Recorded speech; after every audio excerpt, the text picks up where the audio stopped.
스웨덴 병실 한가운데 숨을 헐떡이는 60대 여성이 한국 노래를 들으며 눈물을 흘리고 있습니다. 병실 한쪽 스피커에서는 한국어 노래가 잔잔하게 울려 퍼지고 있고 의료진들도 눈물을 닦고 있습니다. 이해조차 안 되는 한국어 노래인데 모두가 울고 있습니다. 딸로 보이는 젊은 여성은 어머니의 손을 꼭 잡은 채 미소 짓고 있습니다. 도대체 이 노래가 뭔데 모두를 울게 만든 걸까요? 지금 바로 그 사연을 들어보도록 하겠습니다. 지금 바로 구독과 좋아요 눌러주시면 정말 큰 힘이 됩니다. 그 노래가 제 인생을 바꿨어요.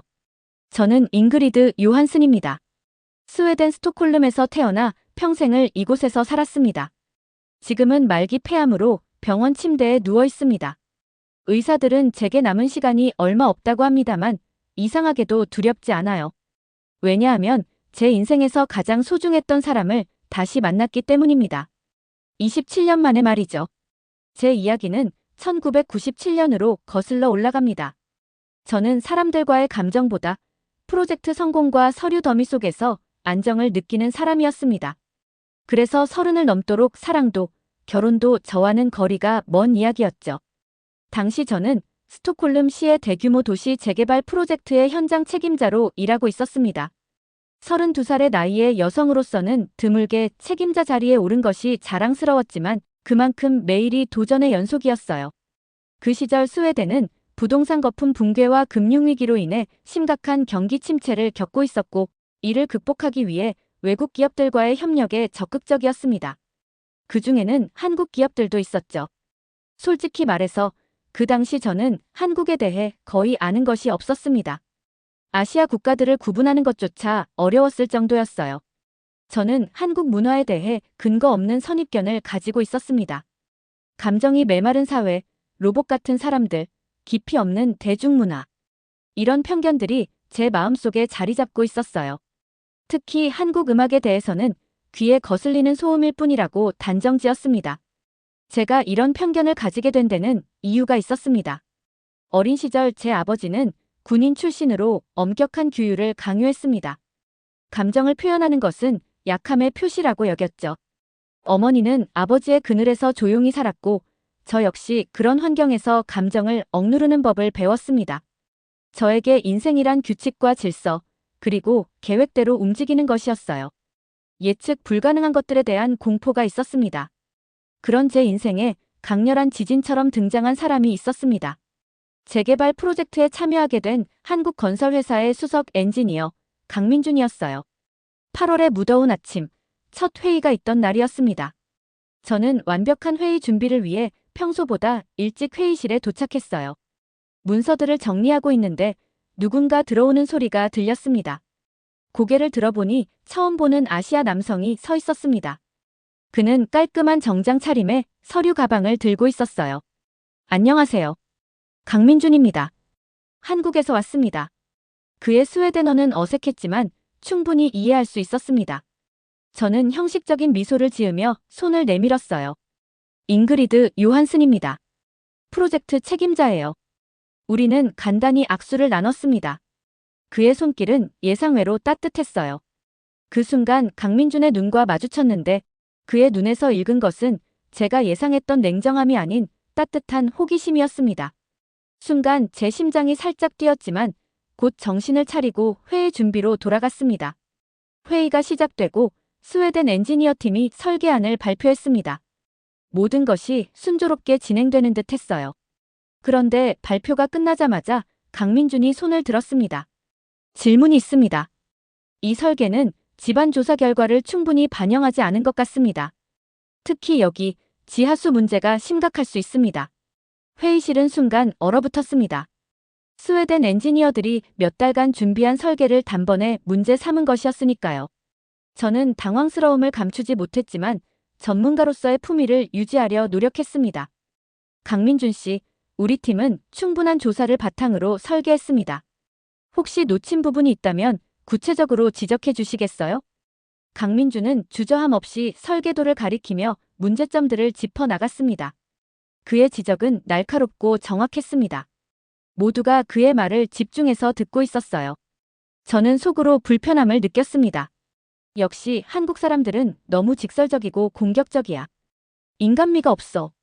하지만 회의가 끝나고 자료를 검토해보니 그의 지적이 완전히 맞았다는 사실을 인정할 수밖에 없었습니다. 만약 그가 문제를 발견하지 않았다면 프로젝트는 심각한 문제에 직면했을 거예요. 저는 복잡한 감정을 느꼈습니다.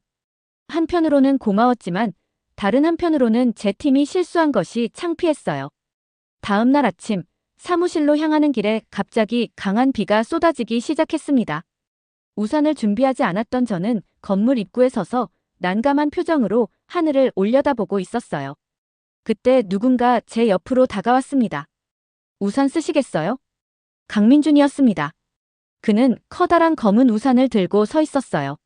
저는 잠시 망설였지만 비는 점점 더 세차게 내리고 있었습니다. 감사합니다.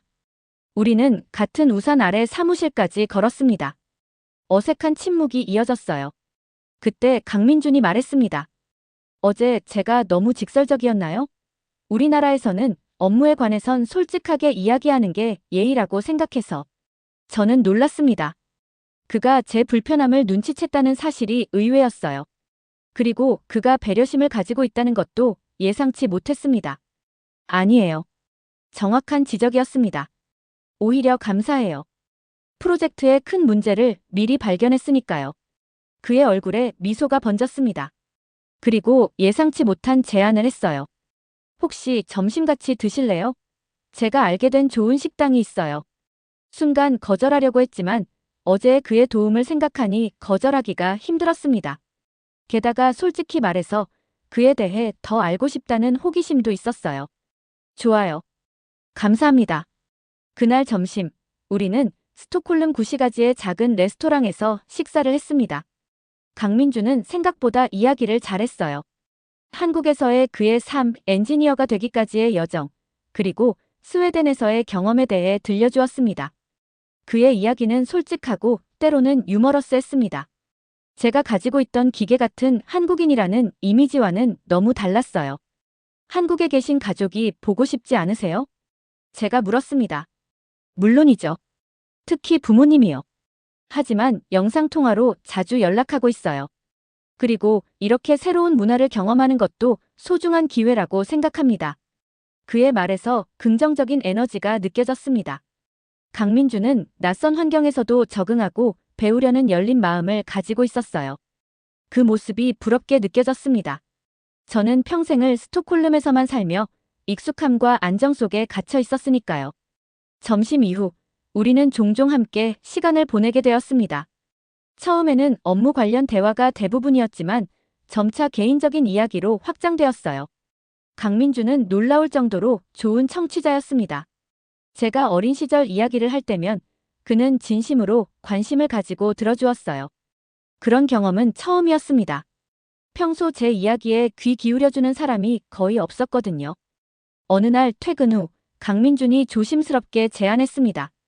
잉그리드 씨, 혹시 한국 음악 들어보실래요? 제가 살짝 눈썹을 찌푸리자 그가 웃으며 덧붙였습니다. 제가 봤을 때 잉그리드 씨는 새로운 경험에 열린 분 같아서요. 그 말은 사실 제게 도전처럼 느껴졌습니다. 저는 사실 새로운 것에 도전하는 것을 좋아했으니까요. 비록 한국 음악에 대한 선입견이 있었지만 강민준을 통해 이미 많은 편견이 깨진 상태였습니다. 그래요, 한번 들어볼게요. 강민준은 기뻐하며 주머니에서 카세트 워크맨을 꺼냈습니다. 그는 헤드폰을 제게 건넸고 저는 조금 어색하게 그것을 귀에 댔어요. 버튼을 누르자 부드러운 기타 소리와 함께 남성의 감성적인 목소리가 흘러나왔습니다. 그 순간 저는 그 자리에 얼어붙었습니다. 가사는 전혀 이해할 수 없었지만 그 목소리에 담긴 감정은 마치 파도처럼 제 가슴을 덮쳤어요. 그 목소리에는 슬픔, 그리움, 사랑, 그리고 희망이 복잡하게 얽혀 있었습니다. 노래가 절정에 이르렀을 때 저는 눈물이 맺히는 것을 느꼈습니다. 어떻게 이해할 수도 없는 언어의 노래가 이토록 강렬한 감정을 불러일으킬 수 있는지 깜짝 놀랐어요. 노래가 끝나고 저는 천천히 헤드폰을 벗었습니다. 강민주는 제 표정을 주의 깊게 살펴보고 있었어요. 어땠어요? 놀라워요. 가사는 하나도 모르겠지만 이렇게 감동적일 수가. 이게 무슨 노래인가요? 김광석이라는 한국 가수의 어느 60대 노부부 이야기입니다. 평생을 함께 살아온 노부부의 이야기예요. 남편이 아내를 먼저 떠나보내고 남은 삶을 살아가는 이야기죠. 마지막에 여보, 나 먼저 갑니다. 잘 지내다가 나중에 와요라고 말하는 부분이 있어요. 그의 설명을 들으며 저는 다시 한번 가슴이 저려왔습니다. 이토록 깊은 정서가 한국 음악에 담겨 있다니. 제가 얼마나 큰 편견을 가지고 있었는지 깨달았어요. 정말 아름다운 노래네요. 더 들을 수 있을까요? 강민준의 눈이 반짝였습니다. 그날부터 우리는 퇴근 후 자주 만나 한국 음악을 들었어요. 그는 김광석, 이문세, 윤도현 등 다양한 가수들의 음악을 소개해 주었습니다. 그리고 매번 노래의 의미를 번역해 주었어요.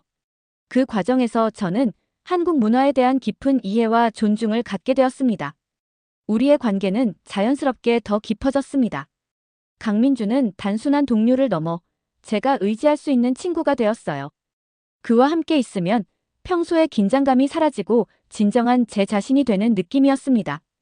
어느 가을 저녁, 우리는 스톡홀름 강변을 따라 산책하고 있었습니다.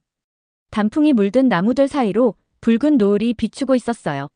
그때 강민준이 갑자기 걸음을 멈추고 저를 바라보았습니다. 잉그리드, 당신을 사랑합니다. 순간 시간이 멈춘 것 같았습니다. 그의 말은 예상하지 못했지만 동시에 마치 오래 기다려온 것처럼 느껴졌어요. 저도 모르게 미소가 번졌고 가슴이 따뜻해지는 느낌이었습니다. 저도 당신을 사랑해요, 민준. 그날 밤 우리는 서로에게 첫 키스를 나누었습니다. 그것은 마치 영화의 한 장면 같았어요. 완벽한 순간이었습니다. 하지만 행복은 오래가지 않았습니다.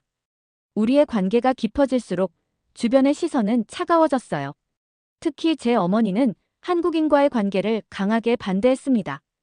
잉그리드, 정신 차려. 그 사람은 곧 한국으로 돌아갈 거야. 너한테는 그저 이국적인 연애일 뿐이지만 미래는 없어. 어머니의 말은 저를 혼란스럽게 했습니다. 민준과의 미래를 진지하게 생각해 본 적이 없었거든요. 그는 정말 곧 한국으로 돌아갈 텐데 그때 우리는 어떻게 되는 걸까? 제가 한국에 갈 수 있을까? 아니면 그가 스웨덴에 남을 수 있을까? 불안감이 밀려왔습니다. 그리고 가장 두려웠던 순간이 찾아왔습니다. 민준이 심각한 표정으로 저를 만나자고 했어요. 제 심장은 이미 그가 할 말을 알고 있는 것 같았습니다. 잉그리드, 회사에서 연락이 왔어요. 프로젝트가 거의 마무리 단계라 다음 달에 한국으로 돌아가야 할 것 같아요. 예상했던 소식이었지만 실제로 듣자 가슴이 무너지는 느낌이었습니다. 민주는 제 손을 꼭 잡았어요. 하지만 우리의 관계가 여기서 끝나길 원하지 않아요. 잉그리드, 나와 함께 한국에 가시겠어요? 결혼하고 싶어요. 그의 청혼은 너무 갑작스러웠습니다. 머릿속이 복잡해졌어요. 한국으로 간다면 제 직업, 제 가족, 제가 아는 모든 것을 두고 가야 했습니다. 낯선 나라, 낯선 문화, 낯선 언어. 생각만 해도 두려웠어요. 시간이 필요해요. 생각할 시간이. 민주는 이해한다는 듯 고개를 끄덕였습니다. 그는 항상 제 감정을 존중해 주었어요. 물론이에요. 천천히 생각해봐요. 어떤 결정을 내리든 난 당신을 사랑해요. 그 후 몇 주 동안 저는 심각한 고민에 빠졌습니다. 밤마다 잠 못 이루며 생각했어요.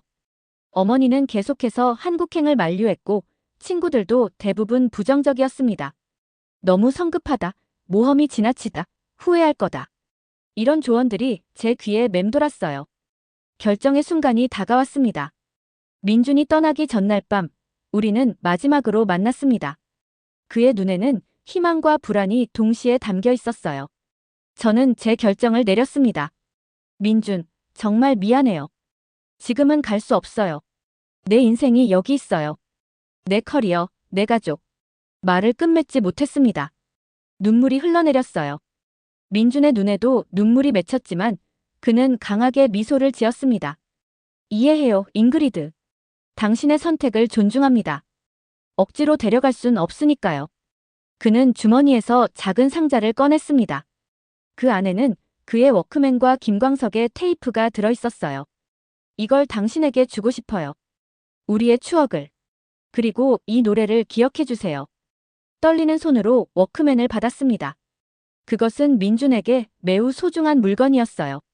그가 처음으로 큰 돈을 모아 산 것이라고 했으니까요. 고마워요, 민준. 절대 잊지 않을게요. 우리는 마지막으로 포옹했습니다. 그의 품에 안겨 있으니 모든 걱정이 사라지는 느낌이었어요. 그 순간만큼은 제 결정이 옳은지 의문이 들었습니다. 하지만 이미 늦었어요. 다음 날 민주는 한국으로 떠났습니다. 공항에 배웅을 가고 싶었지만 너무 아플 것 같아 가지 않았어요. 대신 집에서 워크맨으로 그 노래를 들으며 하루 종일 울었습니다. 시간이 흘렀습니다. 처음 몇 달간은 민준과 편지와 전화로 연락을 주고받았어요. 하지만 점차 연락이 뜸해졌습니다. 시차, 바쁜 일상, 그리고 무엇보다 현실적인 한계가 우리 사이를 갈라놓았어요. 마지막 연락은 그가 떠난 지 약 1년 후였습니다. 저는 삶을 계속해 나갔습니다. 2년 후 어머니의 소개로 스웨덴 남자를 만나 결혼했어요. 그는 안정적이고 믿음직한 사람이었습니다. 하지만 우리의 결혼은 열정이 아닌 편안함에 기반한 것이었습니다. 딸 소피아가 태어났을 때 잠시 행복했어요. 하지만 남편의 술 문제와 폭력성이 점점 드러나기 시작했습니다. 7년의 결혼 생활 끝에 저는 용기를 내어 이혼을 결정했습니다. 어린 딸을 데리고 새 삶을 시작하는 것은 쉽지 않았어요. 하지만 그 과정에서 제게 큰 위안이 되어준 것이 바로 민준의 워크맨이었습니다. 그 노래를 들을 때면 잠시나마 평화를 찾을 수 있었어요. 비록 가사는 이해할 수 없었지만 그 멜로디는 제게 용기와 위로를 주었습니다. 세월이 흘러 소피아는 훌륭한 젊은 여성으로 성장했습니다. 대학에서 언어학을 공부하던 그녀는 우연히 한국어에 관심을 갖게 되었어요. 저는 그녀에게 민준 이야기를 한 적이 없었지만 어쩌면 그것은 운명이었을지도 모르겠습니다. 작년 겨울, 갑작스러운 가슴 통증으로 병원을 찾았습니다. 검사 결과는 충격적이었어요. 말기 폐암이었습니다.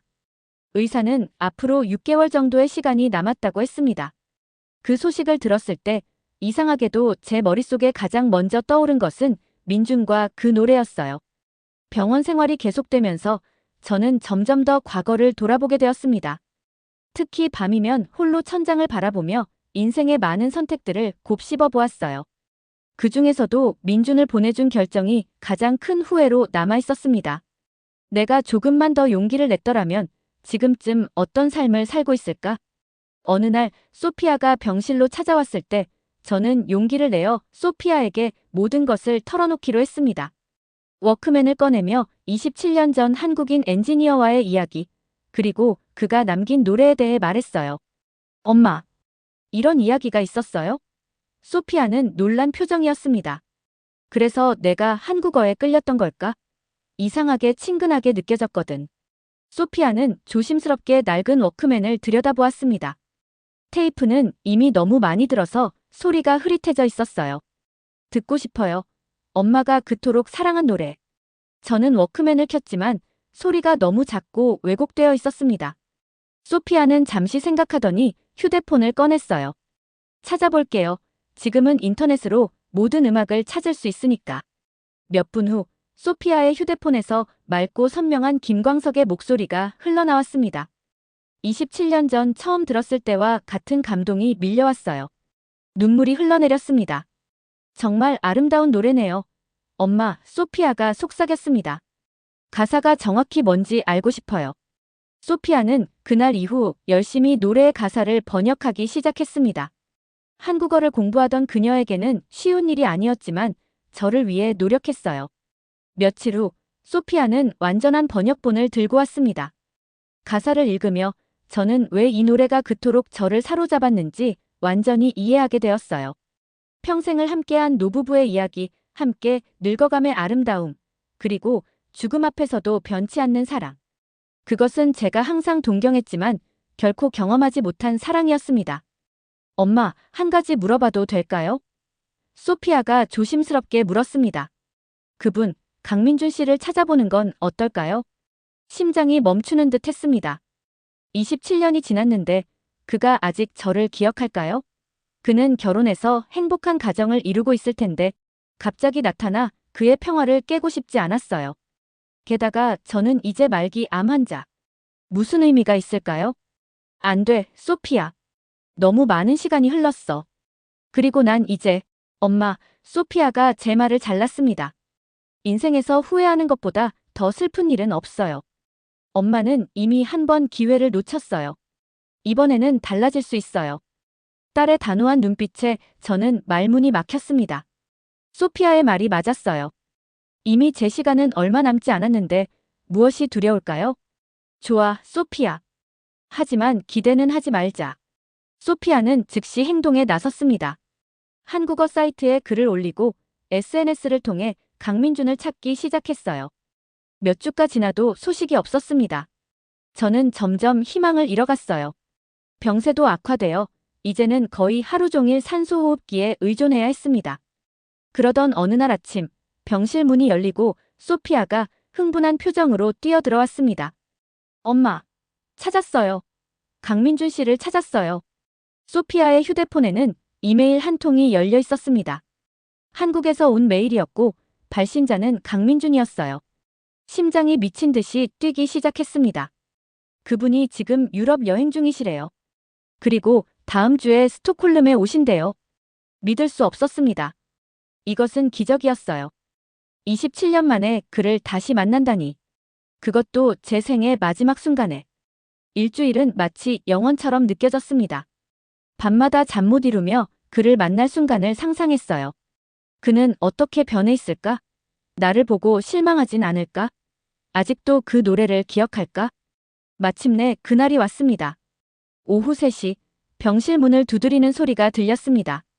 소피아가 문을 열자 그곳에 한 노신사가 서 있었어요. 은빛 머리카락, 주름진 얼굴, 하지만 변함없이 따뜻한 눈빛. 강민준이었습니다. 잉그리드. 그가 내 이름을 부르는 순간 27년의 세월이 한순간에 무너져 내렸습니다. 눈물이 볼을 타고 흘러내렸어요. 민주는 천천히 내 침대 옆으로 다가와 조심스럽게 내 손을 잡았습니다. 기다렸어요. 기다렸다고요. 그의 목소리는 떨리고 있었습니다. 그날 오후, 우리는 27년의 이야기를 나누었습니다. 민주는 한국으로 돌아간 후 결혼했다가 이혼했고 지금은 은퇴 후 여행을 다니고 있다고 했어요. 그는 여전히 그 노래를 들으며 저를 생각했다고 했습니다. 사실 소피아의 메일을 받았을 때 처음에는 믿을 수 없었어요. 그 모든 시간이 지났는데도 당신이 아직 그 노래를 가지고 있다니. 민주는 가방에서 작은 스피커를 꺼내 휴대폰과 연결했습니다. 그리고 김광석의 어느 60대 노부부 이야기를 틀었어요. 병실에 노래가 울려 퍼지자 마법처럼 다른 환자들과 간호사들이 몰려들기 시작했습니다. 이건 우리의 노래였죠. 민준이 미소 지으며 말했습니다. 여전히 우리의 노래예요. 나는 속삭였습니다. 그날 이후 민준은 매일 병원을 찾아왔습니다. 그는 제게 한국 음식을 해주고 한국 이야기를 들려주고 무엇보다 그 노래를 함께 들었어요. 병실의 다른 환자들도 종종 우리와 함께 했습니다. 그들은 가사를 이해하지 못했지만 그 멜로디가 전하는 감동은 느낄 수 있었어요. 제 상태는 점점 악화되어 갔지만 마음만큼은 그 어느 때보다 평온했습니다. 27년 전 놓친 기회를 생애 마지막 순간에 다시 잡을 수 있었으니까요. 민준 덕분에 마지막 날들은 슬픔이 아닌 사랑으로 채워졌습니다. 어느 평화로운 저녁, 병실에 노을이 질 무렵 민준이 내 손을 꼭 잡고 있었습니다. 그는 조용히 노래를 흥얼거리고 있었어요. 민준, 나는 산소 마스크를 통해 힘겹게 말했습니다. 알아요? 당신을 다시 만난 건 기적이에요. 그 노래가 우리를 다시 이어준 거예요. 아니에요, 잉그리드. 우리의 마음이 이어준 거예요. 그 노래는 그저 매개체일 뿐이죠. 그의 말에 미소 지었습니다. 그가 맞았어요. 27년이라는 시간과 수천 킬로미터의 거리를 넘어 우리의 마음은 여전히 연결되어 있었습니다. 민준, 그때 당신과 함께 갔다면 우리는 어땠을까요? 그는 잠시 생각하더니 따뜻하게 미소 지었습니다. 행복했을 거예요. 하지만 지금도 행복해요. 당신과 이렇게 다시 만났으니까요. 그 말은 제게 큰 위로가 되었습니다. 우리는 젊은 시절의 사랑을 놓쳤지만 인생의 황혼기에 더 깊고 성숙한 사랑을 찾았으니까요. 고마워요, 민준. 그 노래를 들려줘서, 그리고 돌아와줘서. 오늘 아침 의사는 제게 얼마 남지 않았다고 했습니다. 하지만 두렵지 않아요. 제 곁에는 민준이 있고 제 귀에는 그 노래가 흐르고 있으니까요. 27년 전 이해할 수도 없는 한국 노래가 어떻게 제 인생을 바꿀지 누가 알았을까요? 그리고 그 노래가 제 마지막 순간을 이토록 아름답게 만들어줄 줄은 누가 상상이나 했을까요? 이제 저는 평화롭게 눈을 감을 수 있습니다. 제가 사랑했던 노래와 함께, 제가 사랑했던 사람과 함께. 여러분, 가끔은 이해할 수 없는 언어의 노래일지라도 그 안에 담긴 감정은 국경과 문화를 초월해 우리의 마음을 울릴 수 있습니다. 그리고 때로는 놓쳤다고 생각했던 기회가 예상치 못한 순간에 다시 찾아오기도 합니다. 인생은 예측 불가능한 여정입니다. 가장 어둡고 고독한 순간에도 한 줄기 빛은 항상 존재합니다. 잉그리드와 민준의 이야기처럼 진정한 사랑은 시간과 공간의 한계를 뛰어넘어 우리를 찾아오기도 하니까요. 여러분의 인생에도 잊지 못할 사랑의 멜로디가 울려 퍼지길 바랍니다. 오늘도 이 영상을 끝까지 시청해주신 모든 분들께 진심으로 감사드립니다. 오늘의 영상은 여기까지입니다. 오늘의 사연 재밌게 보셨다면 좋아요와 구독 꼭 부탁드릴게요.